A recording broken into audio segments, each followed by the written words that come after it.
Welcome to the Elevated Woman interview series, where you will learn how to activate your feminine energy to attract the beauty, prosperity, and love that you were born to experience.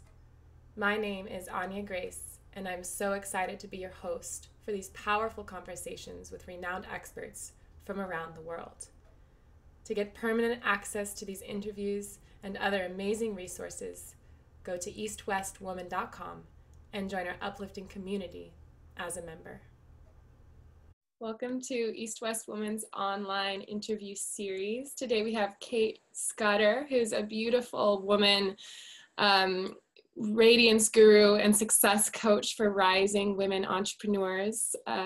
Through her business, she works with women online, one-on-one coaching in group programs such as Radiant Living School and in-person workshops and retreats. Her work has appeared in Thrive Global, Mind Body Green, Elephant Journal, Pop Sugar, and Yoga Anonymous. And I'm really excited for this interview today because you really get to touch not just on, one aspect of women's empowerment, but really the whole package. So I think that's something that you're really embodying, Cait, and it's nice to have a representation of that here.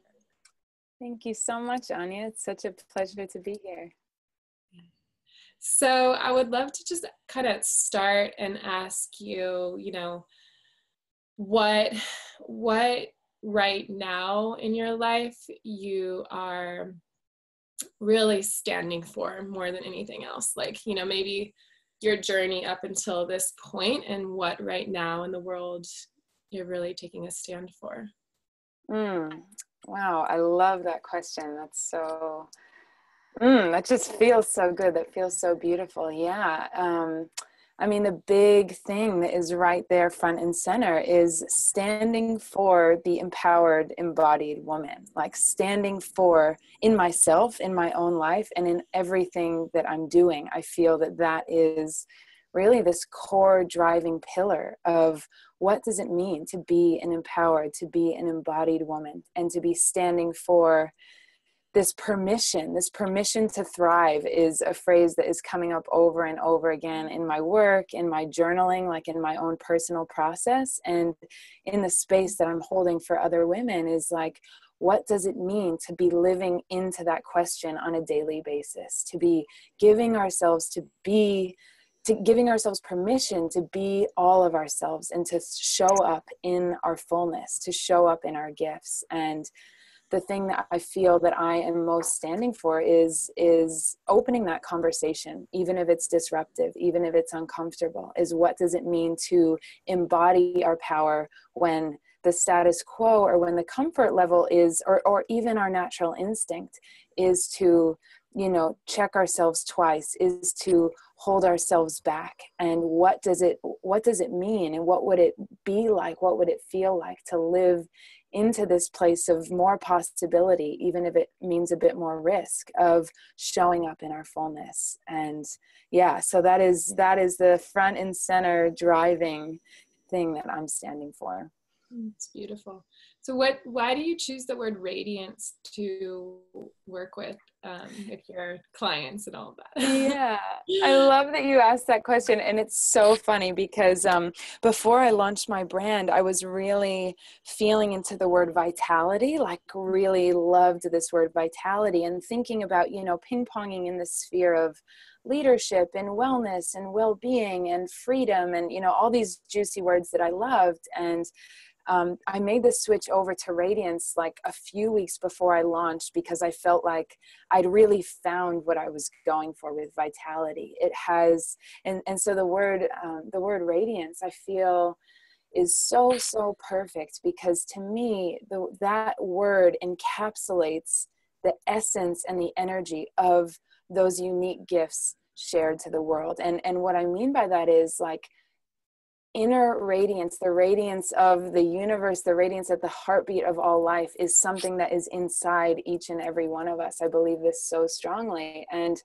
to me, this word symbolizes not needing anything additional to be put onto us, not needing anything extra to acquire, but really like removing everything that's standing in the way so that that inner radiance can shine through. So for me, each and every time I show up to my work, it's like that word is just there, and it's there always. It's there as a reminder that, you know, that inner glow, that inner power, that inner shine is accessible at all times. It's really just a matter of going inside to tap into it. So that is what I love so much about it. I feel like it's kind of like its own little koan, you know. It's just, oh right, it's not about, you know, tap into your own inner PhD student or tap into your own inner, you know, external this or that. It's really coming home to that inner essence of divinity, of possibility, and of just absolute brilliant power. Beautiful.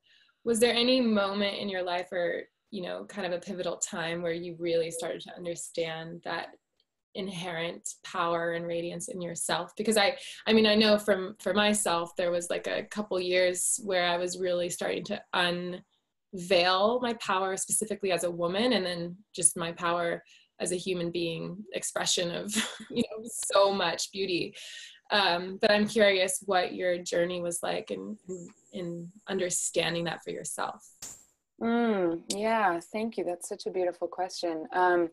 Absolutely. I mean, I think for me, this word, it's funny. I feel like it's been with me even before I even recognized it, like as this force in my life. You know, that instinct and that desire and everything for me, at least, you know, I feel that some of the greatest teaching moments and some of the most poignant teaching moments happen through this kind of polarity. And so I think for a long time, I felt this desire, you know, felt this tremendous quality of power inside of me. And yet I didn't know what to do with it. I didn't know if it was safe to really let that out, you know, to be this, you know, poetic, mystic, you know, just powerhouse of a person, and also to do the day-to-day thing. And so I think that the real catalyst for me in recognizing my own power was witnessing was actually going through like my own dark period and going through this period of not expressing that, so that I could see like that journey really brought me to witnessing, you know, just the non-sustainability of going down a path of not letting that come out. And I shared this story on Meredith. I don't know if she's part of this EastWest Woman, but Meredith Rome has a podcast called Rising Women Leaders. And I was interviewed on her podcast as well, and talked a little bit about this and my journey. I was, let's see, what year was that? I was 22 or 21. And that was really, you know, my lowest period of feeling like this tremendous power and feeling this radiance, but not knowing how to express that, how to let that come out. And what ended up happening as a result was really like imploding all of that energy and being in this, you know, cycle of self-sabotage and destruction, because I didn't know where to put it. And for me, when I really hit rock bottom with that was my wake-up call to like, okay, there's really only two ways that this power can go. It can be a power to be, you know, unleashed and revealed, or or just continue down this path. And when I really had that wake-up call, that was the real catalyst for me of, okay, it's time to, and part of that process was recognizing, you know, it's okay to ask for support. It's okay to not do the perfectionist thing and not speak my own needs. It was really about, you know, giving myself permission for it to be safe, to be embodied, and to be an advocate for what it is that I needed. And in so doing, giving everybody around me the permission to do the same. And so, yeah, I think the big wake up call for me was like, okay, what do we do with our power? There's really only two things that we can do with our power, I think, is you know, use it for good or use it to destruct. And you know, I think it's part of this whole discussion and part of this whole dialogue is like not denying the dark and not denying, you know, those moments that really catalyze those wake ups. And, you know, I think that is such a big part of the journey. Yeah. And I'm curious if you would go into more of like what, you know, in what ways that power was imploding on you, like what was happening in your life. Oh yeah, definitely. Yeah. So Well, let's see, where did it really start? I mean, it started back, I guess, when I was around 16 or 17. My big struggle was with an eating disorder. So I was bulimic for years. And that really started when I was in high school. And it's funny, Anya, I was like, you can't see because we're through a video right now, but I'm 6 feet tall. I'm really tall. I was a really amazing athlete in high school and was recruited to go play basketball in college, and had this whole persona, this whole identity, and like a definite leadership role when I was in high school, you know, in the whole sports arena. But I felt like there was this whole other part of my personality and my being that was never expressed in that way, like as a really, you know, as a spiritual woman, as a poetic woman with this other soul-centered piece of myself. But you know, that compartmentalization, or that feeling of the need to kind of separate out these different pieces, was really strong. And so for me, I think that it was so terrifying to speak the truth of, you know, this is who I am, almost like out myself as this like spiritual, embodied, brilliant woman, when I felt like this other identity was in place. And so that for me, you know, my journey with bulimia was really, I mean, it's been such a healing journey for me. And it's amazing to be, you know, able to witness my younger self and be able to see, like, oh, sweetheart, like, you wanted to get something out.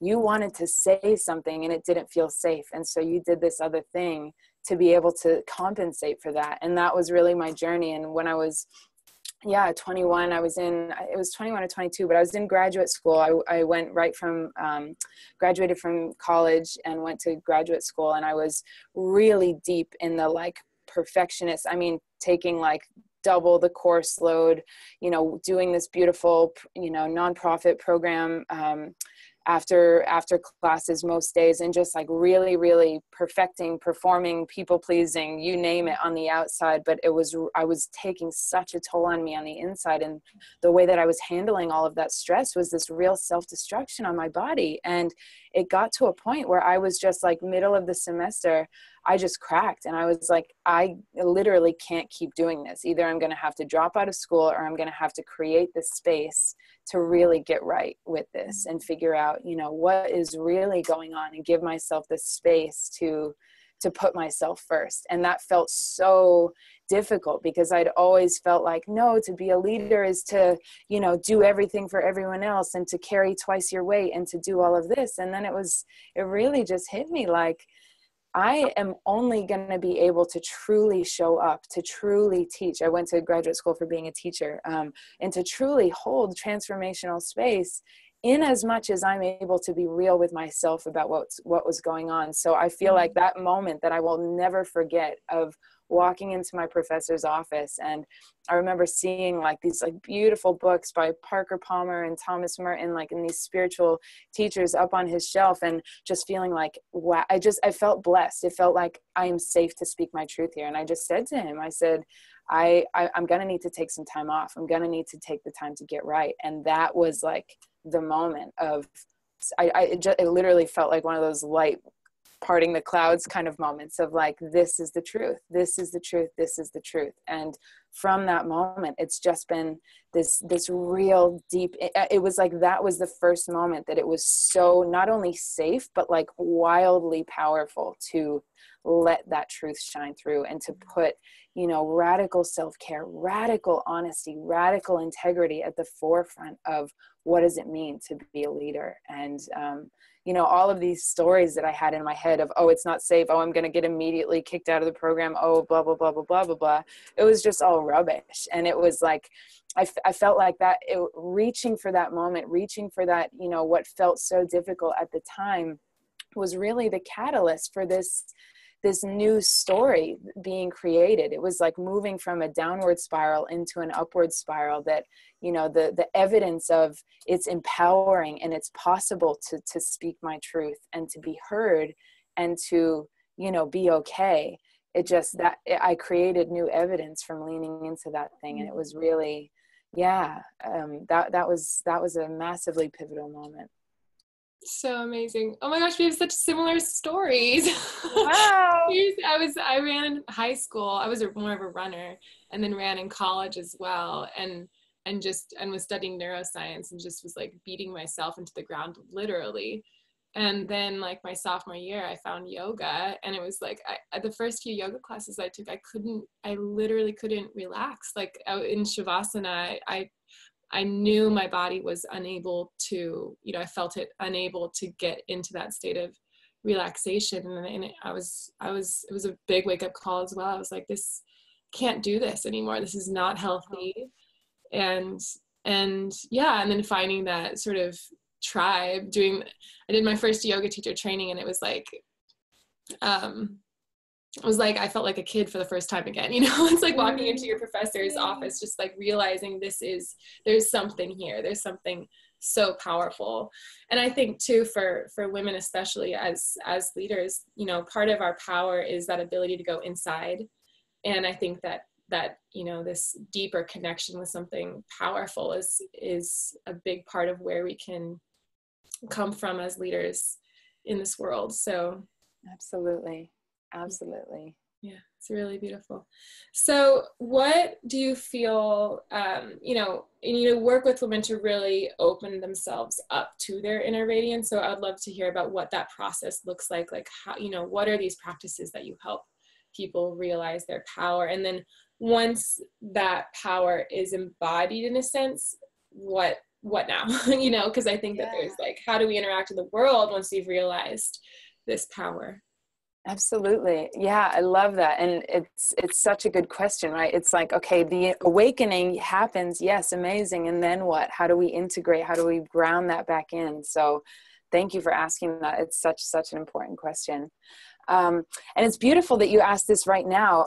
You mentioned Radiant Living School before. I mentioned earlier that I'm in the process of leading that program right now. And the process that I work with women, whether it's through this group coaching program or through the one-on-one coaching, is really very similar. And we start, and I have a little acronym that I use in this process called DARE, and that stands for Define, Align, Refine, Expand. And this is kind of this spiral movement that I feel is, the inquiry and the process that I'm engaged in like on a daily basis, and that I really use as my method for guiding women home to that inner radiance within. And we start in this process of defining. And I think, I say this to everybody that I work with, I think it's so important, especially when we're in, as women, when we're going within, when we're feeling inspired and called to come into this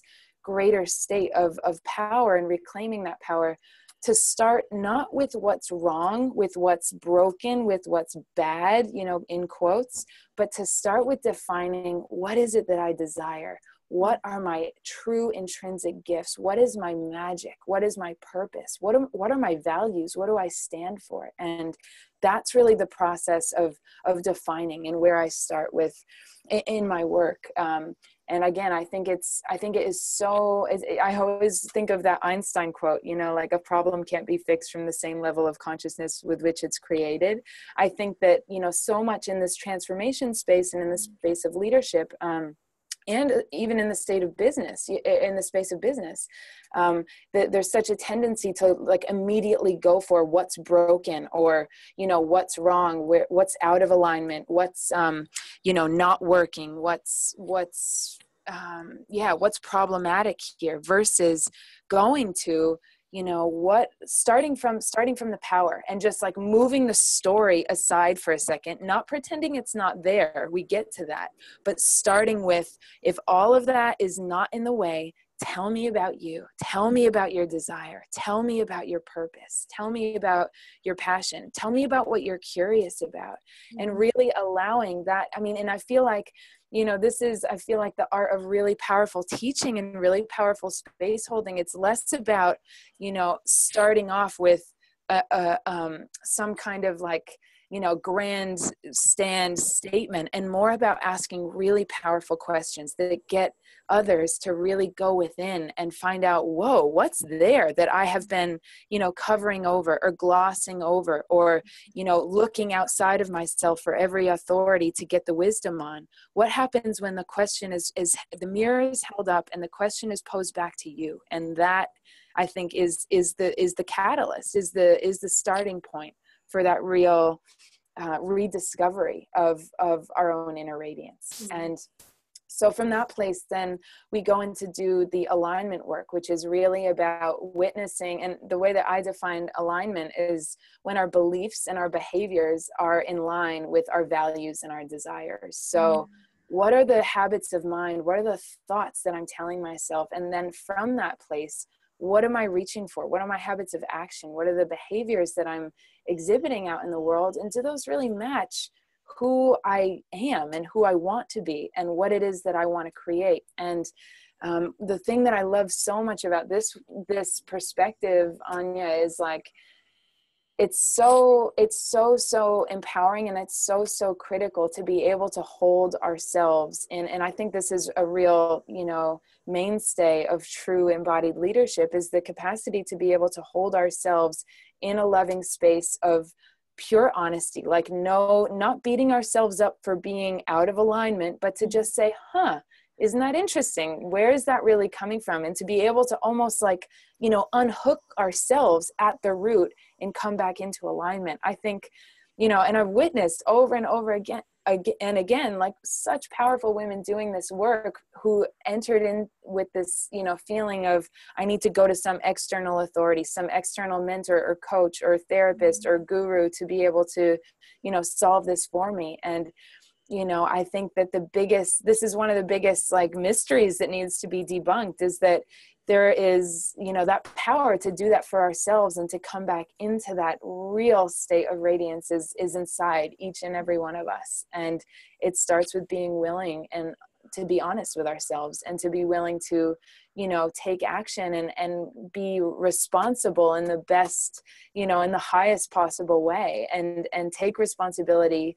And from that responsibility, everything is a creative canvas. Everything is room for, us to build what it is that we want. And so that's where in the whole DARE process, that's where the refining comes in, is building in routines, rituals, support to nurture that radiance. Like what environments does it need? What kind of support does it need? What kind of structure and rhythm does it need? And I think this question of support is huge, and is one that I emphasize. And I think it's, and I emphasize it so much because I think, part of what we're seeing at large, which is so exciting in the world right now, is this, this falling apart of the idea that we have to do it all ourselves, that, that to be powerful means to be invincible, to, just really debunking that myth. And what we're witnessing is this rise of this beautiful new paradigm of what happens when we share our vulnerabilities, what happens when we allow ourselves to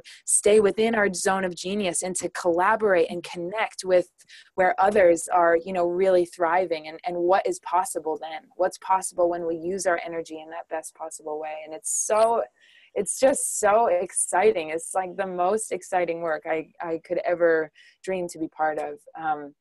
And so that's kind of the process. And then the expansion, the last piece, is really, being in that inquiry of coming back into embodiment. So anchoring the desires, anchoring the new alignment, the new beliefs, the new behaviors into a day-to-day rhythm.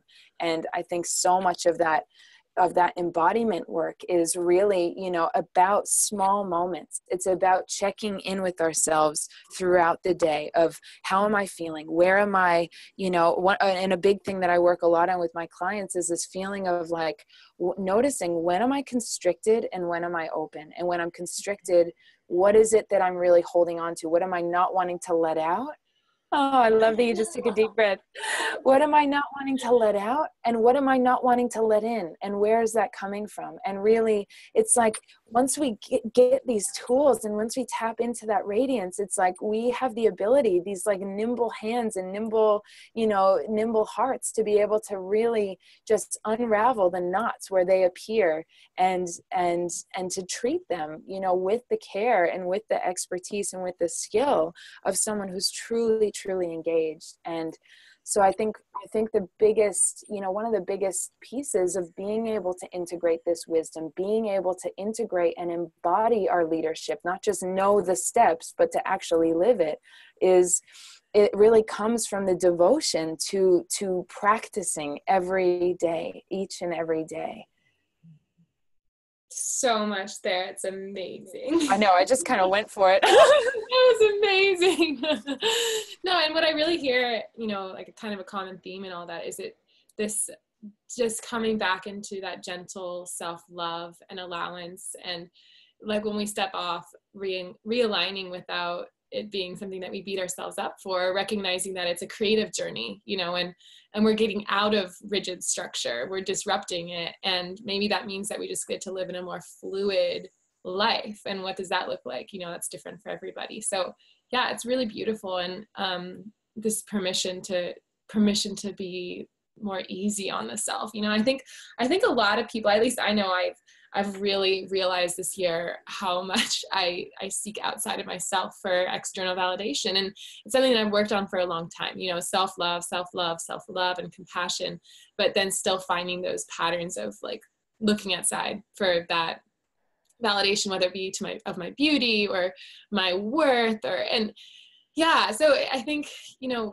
it's hard sometimes to break those patterns. And I'd love to hear how you've done it in a specifically in the way of like external validation and that kind of thing, because I think that's it's something to continuously revisit.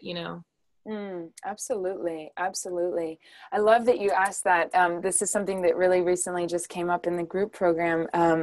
And yeah, I think it's such an interesting question, this one of external validation. And it, for me in my life, the real, and I love that you say as well, just like this is, it feels like, oh, I've really got this down. And then I notice it creeps back in. I love the honesty and I love the realness of that. And I think it's so true. Like it does. I think that, culturally, we're so steeped in that, and we can do so much inner work to overcome that and gather so many tools to really handle that. But it doesn't mean it's like, you can move to, I don't know, somewhere where it never rains, but then if it rains, like you still need to get an umbrella. You know what I mean? It's like we can do the best that we can to get outside of that environment, but it's still, I think everybody, no matter how much inner work you've done, is still prone to that feeling coming up. And so anyway, what's really worked for me in healing this piece and in noticing it, I think that all healing really starts from a place of awareness, and all empowerment for that matter. I think they're just two sides of the same coin. Healing's like the yin and empowerment's like the yang. Healing's like the inner, foundation. And then what we do with that is like how we show up and shine. And, for me, the biggest piece is doing, and I didn't have this in my vocabulary at the time, but I think that what it really is inner child work, is recognizing like, what is my little girl feeling right now? What is my little girl really looking for? And what I found at the root of that external validation piece in myself was really at the root of it was the desire to be seen.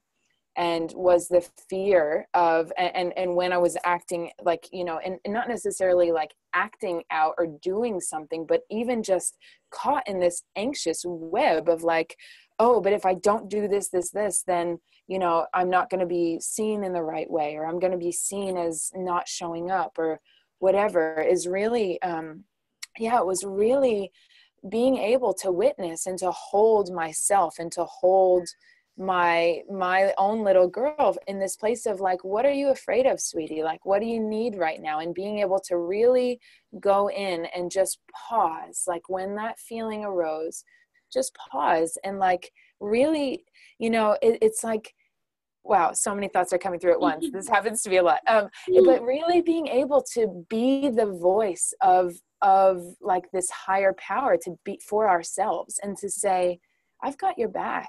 I've got you, and I'm here to listen to you, and making space inside of of myself to be able to ask that question and then to be able to listen. And I think, once I really started to do this, and it was like, it didn't mean that feeling never arose, but it meant that it didn't feel so overwhelming, or it didn't feel so powerful. It was like, and it kind of like I spoke about earlier of, the more that we practice something, the easier it gets, or the more instinctual it becomes.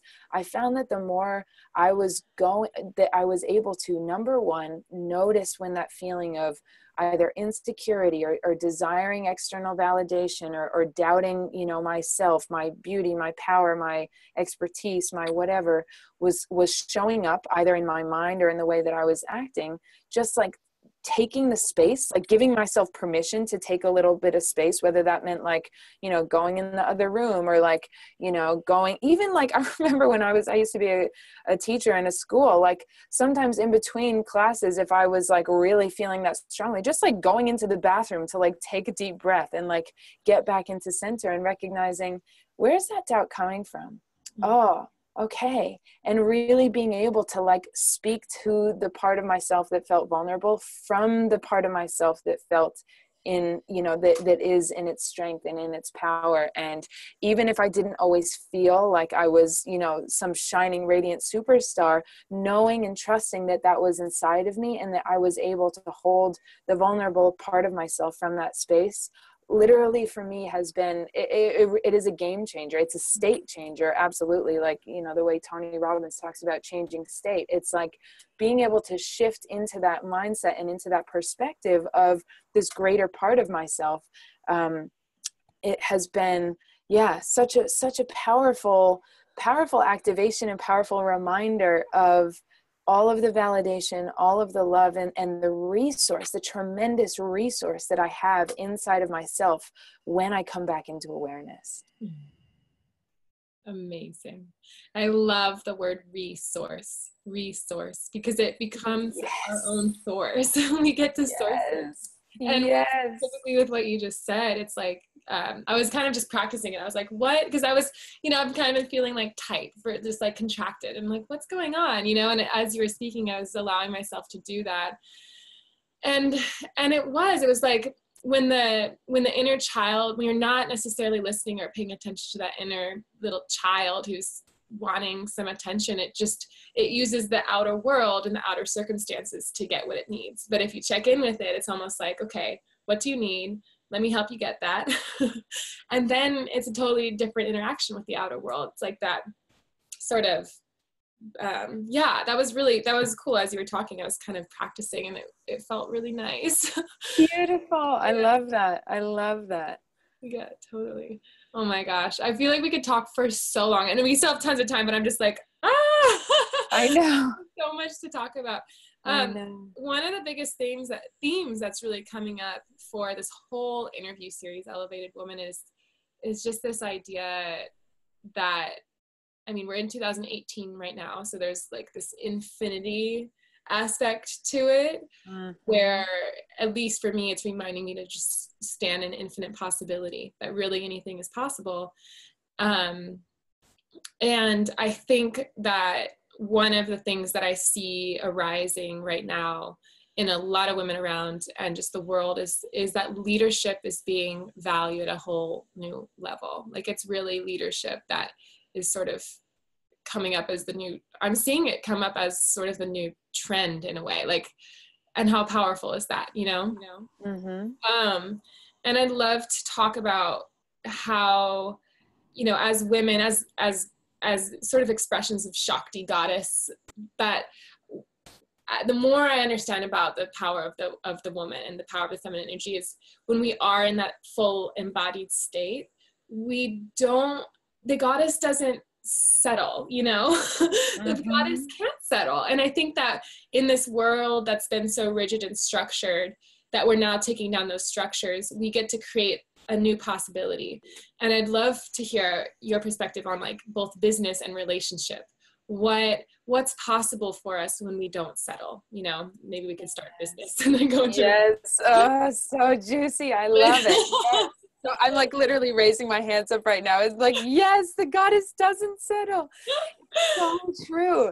And I think this is such a beautiful, it plays in so, so beautifully to what you were asking before, you know, like once we reclaim that radiance, once we tap into it, once we, you know, discover these incredible tools and resources within ourselves, then what? And I think that, you know, there's a reason in that DARE acronym we end with expansion, because it really is like this, that is the goddess, is that power of the universe to just like grow and expand upward and outward. And that is, you know, that is the trajectory. It's like, that's what life wants to do. That's what embodied life force wants to do. And so yeah, anchoring that into business, this is a huge topic that I'm so, so passionate about, because, you know, I think that so much of that expansion and redefining what's possible and redefining, you know, what does it mean to not settle and to give ourselves permission to have everything it is that we want, you know, to make the impact that our soul is here to make, to, you know, have an income that supports us beyond what we wildly dreamed was possible. Like, what is it like to scrap the narrative that, and again, this is like back in that alignment piece, it's like, wow, does this story telling me that I need to do this soul-sucking job so that I can have a 401k, so that I can have security for the rest of my life, does that actually serve me? And the answer likely is probably not. And, you know, for some people, there may be like a beautiful, incredible job that lights them up, and that is what their soul is here to do. And that's brilliant. That's amazing. There's no, you know, I'm not here to say, you know, anyone's path is right or wrong. I'm here to ask the question, what does your soul actually want? What is the purpose actually for you to hear, or for you to do here? And when we allow that to be possible, you know, and I think the biggest paradigm shift in leadership, women's leadership in business, in entrepreneurship, in paving a new way of, you know, creating a juicy, thriving business, is asking ourselves what our unique gifts are, and finding a way to tell our story, to share our unique message, our unique wisdom, our unique perspective with the world, and branding it in a way that is compelling, that gets right to the message and to the people that we're here to serve, and being willing to show up. I mean, I think in business, you know, one of the biggest things, this has certainly, you know, been this was the catapulting factor in my business, getting it off the ground, and working with, you know, the women that I've worked with who've, you know, gone from starting out as, you know, brilliant, radiant women with holistic gifts. Most of the women I work with are, you know, have kind of a holistic background, either yoga teachers, wellness professionals, people with, you know, that magic to share, but not really knowing how to really take that to the next level. And almost always it starts with this question of, am I willing to be seen? Like, am I willing to not only be seen, but when I say I'm willing to be seen, that actually then requires showing up to add value, to voice our expertise. And that brings with it a whole bunch of stuff that is, you know, really necessary to work through if we want to have it all and to not settle.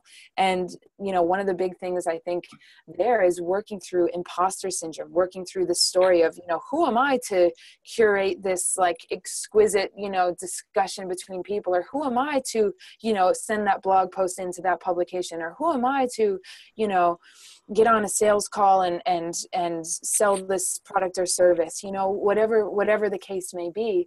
I think that part of embodying the vibration of our own radiance is knowing that we don't have to settle, and is resourcing ourselves with the environment, with the structure, with the strategy, with the support to really get clear on how our gifts can most benefit the world. And it's so, I'm just like laughing right now, because literally just before this, I was doing an Instagram post and I paused it. I didn't post it yet, but that speaks to exactly this, that, you know, sharing your wisdom with the world and having everything you want is not selfish. Like, robbing the world of your gifts because of your own story and your own bullshit, for lack of a better word, is selfish, you know? And it's really, I think that is kind of like, that's kind of like the fire in the belly underneath this leadership movement, I feel, is like, okay, really shifting the script from, it's not just like a luxury and it would feel nice, and maybe if there's time and people left over, we can focus on this leadership thing. It's like, no.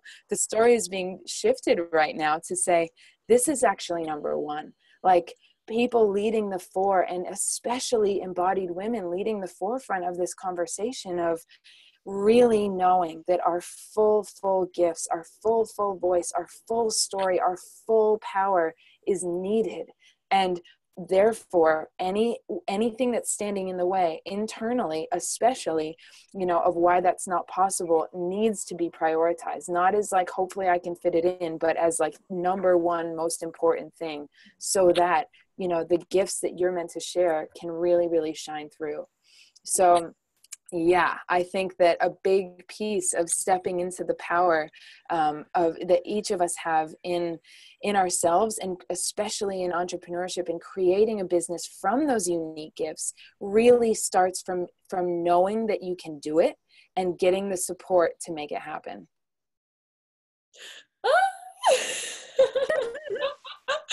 Okay, you're officially my new number one role model. Seriously. Oh my God. So powerful. You're so powerful, Cait. Truly.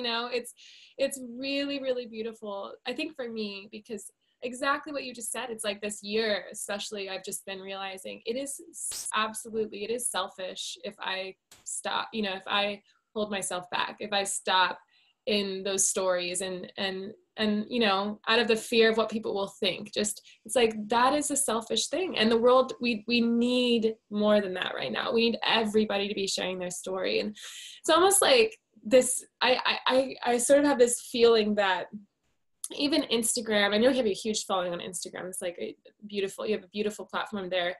I almost can see that, even in those sort of structures that have been up and out for a while, there's a shift happening where it's not really all about the me anymore. It's at this time in the world, it's really turning into me, all of us. How am I, as this influencer, as this powerful woman, as this leader, helping the world? It's not really about me and this beautiful life that I have of perfect, rose gold pillows. Which I love rose gold, but it's more than that at this point. And I think that the shift is happening where the value is being placed in that. And I just bow to you, because I feel you are leading that, and you're a perfect leader for this. It's really beautiful. It's really beautiful. Thank you, Anya. Thank you so much for that reflection. That is so beautiful. And I found myself just nodding so hard as you're talking, because I feel like, that is this next wave of embodied women's leadership. It's not about, I feel true leadership is not about praising some person at the top on the podium. I feel real leaders activate and inspire real leaders. Real leaders call forth the leader inside of every single person, not trying to create followers, which is what is so, it feels so counterintuitive, and yet it is what is being called for more and more. And I think of, this project that you've put together, and as you're saying this, I can relate to that, and, not stopping. I'm just thinking in my mind of damn good that you didn't stop. Imagine this whole project, we wouldn't be having this conversation. And think about, that's just one implication. If each of us examine the different points in our lives when we felt that imposter syndrome, when we felt that flicker of self-doubt, when we felt that question of, can I really do this? What would this world be right now? And on the flip side, imagine if each of us just dug in a little bit more, asked that question a little bit more, with a little bit more gentleness and a little bit more tenacity. What is possible? It's wow, that is a big one. Oh my God. Totally. So true. Oh my goodness. Yeah. And then too, it's this zone of genius when we really get to come from that place and collaborate too. I think that's breaking down structure as well. It's not about competition. It is not about competition anymore. It's like old. No. I'm so over it. Yeah, absolutely. Absolutely. And you realize, I think, the competition model, it really at the root is based on scarcity, is based on this idea of there's not enough money, not enough following, not enough limelight, not enough book deals, not enough whatever, versus like, wow, what is powerful when we come together, when we collaborate, when we share, and when we, more than all of that, when we support each other. Because I think there's, I really have this feeling that like at this perceived top, quote unquote, if we're really operating from the model of there's only enough for X, Y, and Z, we're cutting ourselves off from the richest abundance of all, which is the participation, the collective participation in something bigger than ourselves. And that, I feel, is such a rich place to be tapped into. And what this whole, collective, embodied, empowered, radiant women's movement is all about, is being a voice that is absolutely necessary and is not, the front of the show. It's like it's this dance of knowing, like, hell to the yes, I am necessary. I am needed. My unique voice, vision, mission is absolutely needed. It doesn't matter if it's being said or talked about or written about or sung about or spoken about in all sorts of different ways. I have a unique set of experiences, expertise, wisdom, insight, sourced from within that's needed in this conversation. And I am so open to everything else that's out there. So it's like, I feel like this leadership is both about knowing our place at the table, like knowing and taking our place at the table from this place of belief in ourselves, and being open to absorb and to really relish in and to riff off of and to be with, the beauty and power of the collective. It's amazing. I'm going to quote you. You literally said how we embodying the vibration of our radiance. Like, I think that phrase is so powerful because it instantly with our power, and also going into like relationship a bit too, because, and we talked a lot about this before this interview, just I think that, and you also touched on this here, we really don't, it's not about sacrificing or settling. And I think personally in this present world, I've looked out at external relationships, and some I've had myself, and I've been like, this can't be it. This can't be it. There has to be more, and it's beautiful to hear you speak about it in the way that, of course there's more, of course there's more. So I would love to hear your perspective and how this translates to love, because I really think that so many, at the core, we're all here to be experiencing, embodying that. Yes, absolutely. I love that you asked this question. This is such a big one. And yeah, I am so passionate about this because it's true. We don't need to settle, and it is possible to have it all. And I think, for me, really opening myself to that reality, opening myself to the reality of it all being possible, really started with,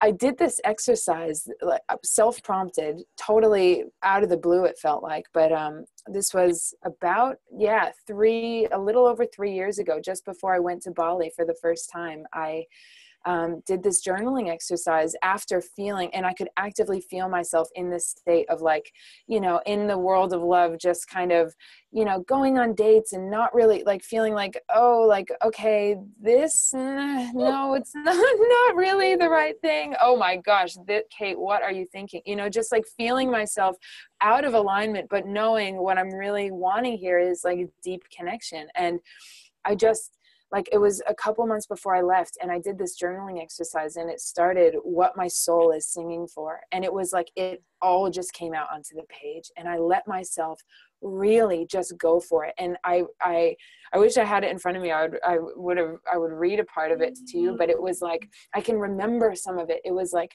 I am calling in, like, what my soul is singing for is like a love that moves mountains. It's a love that, is willing to hold me and see me and just relish in me when I'm in my highest high, and like my most expansive, radiant glory. And it's like willing to be with me and to witness me and to hold me in my like shittiest, grumpiest low. And this whole piece of writing just came out for me, and journaling's been a tool that has been really influential throughout my life.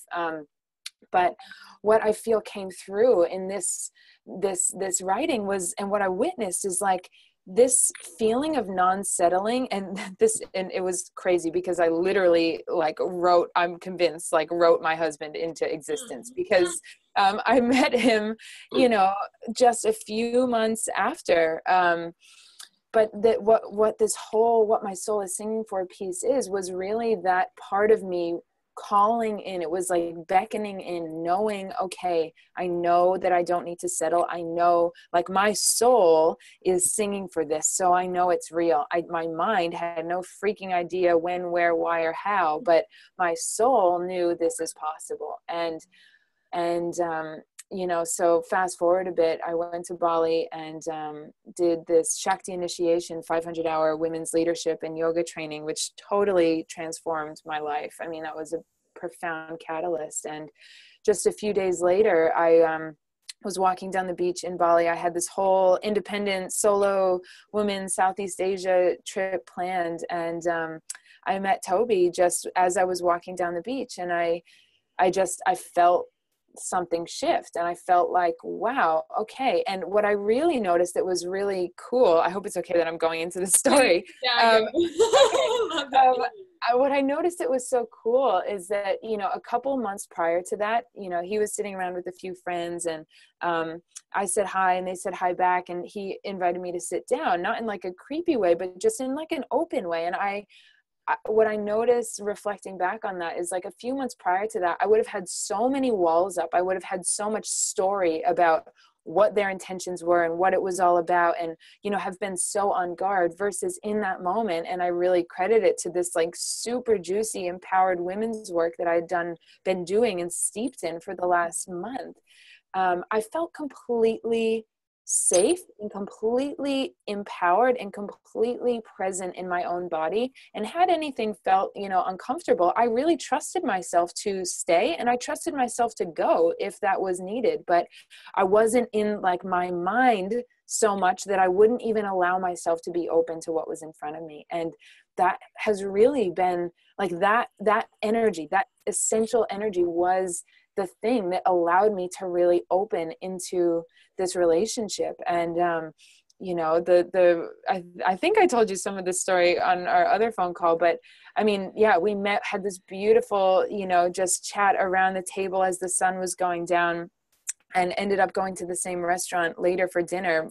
He was with his friends and I was with mine. And they sat at the table behind me, and I ended up staying late to like dance with them. And it was like this instant soul connection. And it was just like, wow, what is possible here? And allowing that to unfold and to become the most exquisite relationship that I've ever known has been just the privilege, absolute privilege of a lifetime. And I think, there's been so many pieces and so many parts along this journey of like profound upgrades in my being. But I think that initial knowing of it's possible, like my soul is singing for this and it's possible, is the thing that it's hard to say whether that came out of me and I was letting the universe know, or if it was coming through me and it was letting me know.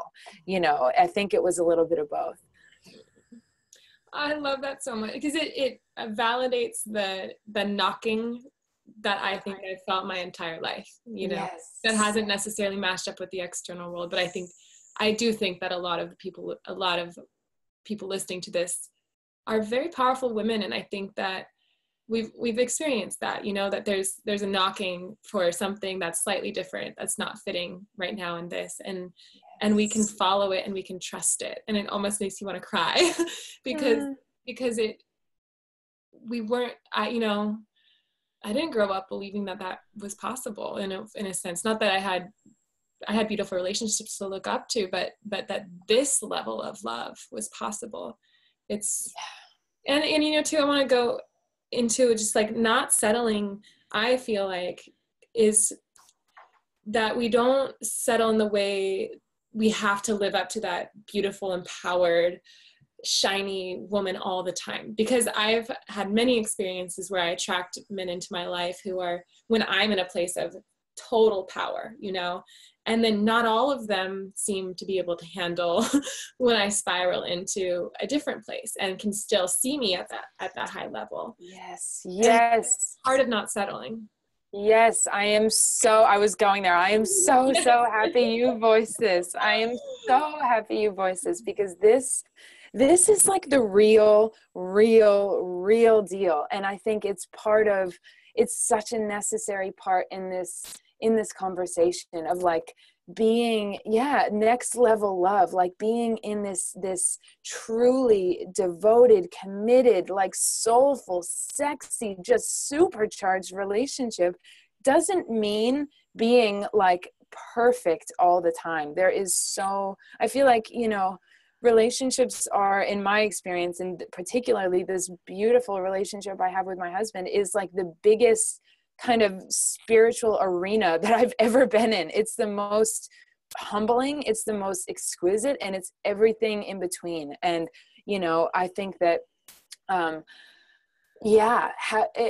there's no bigger container, or more, I guess, what's the word I'm looking for? Like more poignant kind of container, more raw container, more vulnerable container than a relationship where you are committing to, you know, reflecting yourselves back to each other. And sometimes that looks absolutely gorgeous. And sometimes it is nasty. And sometimes it is like, you know, for me, like I witness myself in my most gracious and expansive, you know, beauty. And I witness myself in the moments when I'm the most triggered, when I'm the most unedited, when I'm the most kind of raw and frustrated and you know, and have to work with that, not just in myself, but with another person. And I think this is one of the things that keeps people from really going there. Like there may be a beautiful connection. And when it's at that, you know, flying high, windows down, sun on a summer day kind of feeling, it's like, this is amazing. And then you have that nasty fight where you both say things you don't mean. And,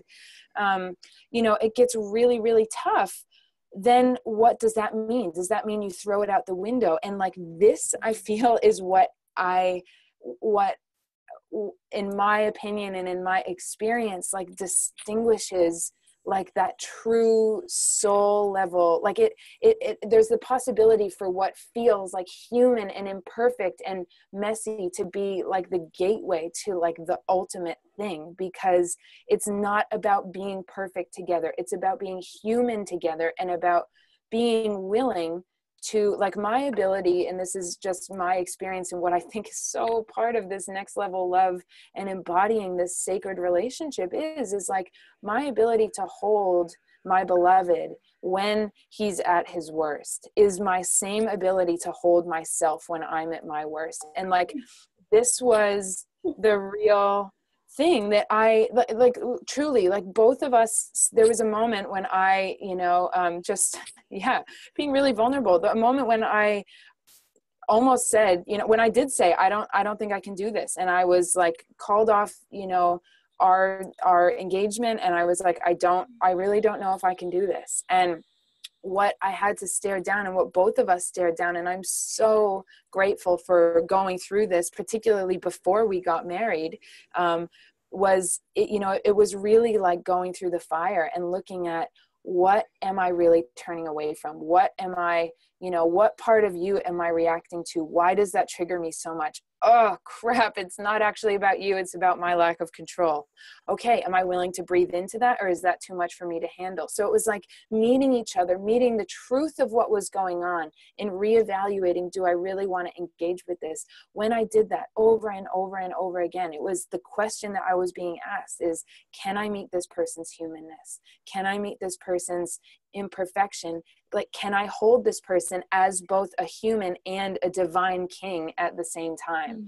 And that was, you know, that ability to do that, and the decision to do that opens up the space for that to be the dance that you have together, is like, yes, I see you as, you know, this gorgeous, divine, exalted, beautiful, infinitely powerful, capable being, and as a human with vulnerabilities, who makes mistakes, who has, you know, pet peeves and quirks, and sometimes, you know, forgets to put the toilet seat down, and like different things. It's like, okay, and I choose it all. I choose it all. I choose it all. And, you know, I think this idea of not settling, you know, coming back to the initial piece, it's like, we need to know what our non-negotiables are. We need to know what is an absolute need to have. And also to be really honest with ourselves, when our ego says, that's a non-negotiable, I'm out of here. Is it really? Or is it, you know, our own unwillingness to sit with discomfort? And, you know, my yoga practice and that, you know, both the embodied practice and just the lineage and the metaphors and the felt sense experience of being able to breathe through discomfort and uncertainty and trust the process has been so helpful for me in like living into that and finding that within the beautiful context of relationship. I think it's so much about being in that dance. I guess that's why they call it a dance. Absolutely. And I've been, you know, it's like the alchemy of love too. Mm-hmm. When love is so activated, everything that comes up, all the darkness and all the nastiness, it's still in that container of love, and it's just being like transmuting. Yes. And I think that's part of, as again, coming back to this empowered, embodied women, we get to set the standards again, you know, and that means that we get to expect that love, we get to have all of those faces and still be loved, you know. It's not about, and that, you know, that's part of pulling our power into our bodies and saying, this is what I deserve. You know, I think that's a really important thing, that we get to expect that we're still worthy of love in all of the dimensions that we are out in the world. Yes. So much. Absolutely. And I think that like some affirmations that I really love working with so much, and I work with my clients, is like my too muchness, is my more than enoughness. You know, my bigness is welcome here. My fullness is welcome here. My power is welcome here. My vulnerability is welcome here. My imperfection is welcome here. All of me is welcome here. And that is our gift. Because at the end of the day, I'm starting to cry. At the end of the day, the moments that have been the most beautiful in my experience in love and in loving relationship are not just the moments when it's like just some pure burst of magic. It's after a really, really tough fight, or a really, you know, sticky conversation, or a real point of tension, is coming back together and being able to say, where I was really coming from is this. And it's just like we were talking about before, of like being able to hold our own little girl. It's like being in relationship is just like being willing to hang out with another person while they're doing that too. And sometimes it's like your two little kids are just like, you know, beating each other up. And then, you know, when each person, and I think this is like the secret sauce and the part about not settling and knowing our non-negotiables that I was talking about before, when both people are committed to like that inner, you know, alignment and that inner work themselves, that I think is, to me, that is what seals the safety of the container. Is that I don't need you to be perfect all the time. I don't need you to be your best self all the time. I just need to know that you're devoted to coming home there always. And when that's the case, it's the same for me too. And when that's the case, I know that we're always going to be able to come home. I know that we're always going to be able to really work through whatever. And to me, those are the moments of the most profound beauty, and that feel the most exalted, not because they're impeccable, but because they're human, and they're superhuman at the same time. It's like, that is the power of real love. I'm so grateful for this conversation. Me too. Me too. So much. Thank you, Cait. I just You're have so welcome. So much love for you and what you're doing and who you are on this earth and what you're embodying. You know, it's important, and I think absolutely necessary right now to have someone like you to look to. Thank you so much, Anya. Thank you for the opportunity and for your reflections. I'm so grateful.